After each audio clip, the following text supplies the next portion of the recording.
फिरौन की एक बांदी मुसलमान हो गई। फिरौन ने कहा, अगर तू ईमान से बाज ना आई तो तुझे और तेरी दोनों बेटियों को उबलते हुए तेल में जला दूंगा। बांदी ने कहा, फिरौन ये तो मेरी 2 है, अगर मेरे पास 100 होती तो मैं 100 भी अल्लाह के नाम पे कुर्बान कर देती। जो तुझे करना है कर ले। फिरौन ने हुक्म दिया। सबसे बड़ी बेटी को टांगों से पकड़ा गया, उल्टा किया गया और उबलते हुए तेल के ऊपर लाया गया। मां ने कहा, बेटी सब्र कर, अल्लाह के नाम पर कुर्बान हो जा। वो बच्ची चीखती रही, रोती रही, हाय करती रही और जालिम फिरौन ने उसे तेल में झोंक दिया। जिस्म जल गया, मगर मां की आंख से आंसू का एक कतरा भी ना गिरा। तब अल्लाह ने मां की आंखों से पर्दा हटाया। उसने देखा बेटी की रूह निकल रही है और वो कह रही है, मां सब्र करो, हम अभी जन्नत में इकट्ठे हो जाएंगे। फिर फिरौन ने दूध पीती छोटी बच्ची को उठाया और तेल में डाल दिया। चंद लम्हों में वो कोयला बन गई।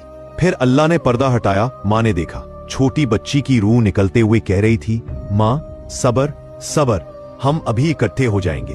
अब बांदी की बारी थी।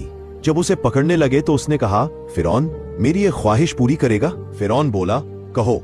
उसने कहा, जब मुझे भी जला दो तो मुझे और मेरी बेटियों की हड्डियों को अलग अलग ना फेंकना, हमें इकट्ठा दफन करना, इकट्ठा दबा देना। फिरौन ने कहा, हाँ तुम्हारी ये ख्वाहिश पूरी कर दी जाएगी। इस वाक़े के 2000 साल बाद जब हमारे प्यारे नबी हजरत मोहम्मद सल्लल्लाहु अलैहि वसल्लम मेराज के सफर पर गए तो आपको अचानक जमीन से खुशबू आई। तो आपने फरमाया, जिब्रील मैं जन्नत की खुशबू सूंघ रहा हूं, ये कहां से आ रही है?